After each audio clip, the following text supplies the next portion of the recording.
Pete the Cat and the Bedtime Blues by Kimberly and James Dean.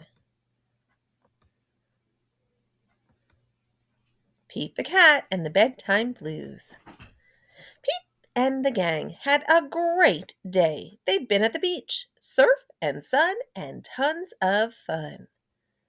But when the sun went down, they didn't want the fun to end. Pete had an idea. Hey, how about a sleepover? More time for tons of fun. Groovy. Pete's place. Let's go.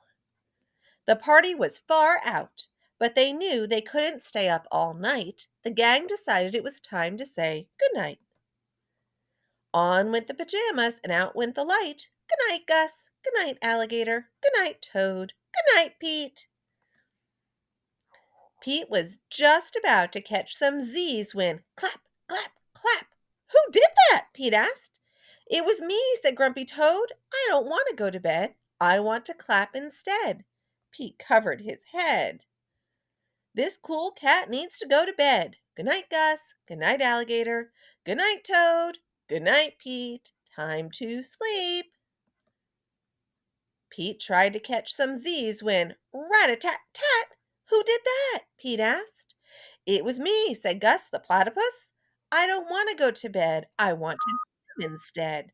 Pete covered his head. This cool cat needs to go to bed. Time to sleep.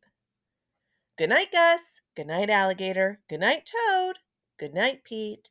Pete closed his eyes to catch some Z's when he heard munch, munch, munch. Pete had a hunch. It was Alligator. He was always up for eating. What could Pete do? All the clapping, rat-a-tat-tatting, and munching was giving him the bedtime blues.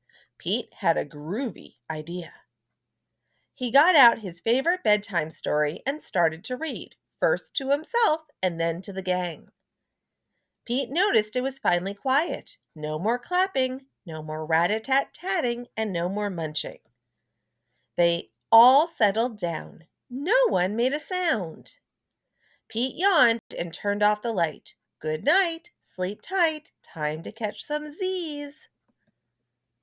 Tomorrow was another day for surfing, sun, and tons of fun.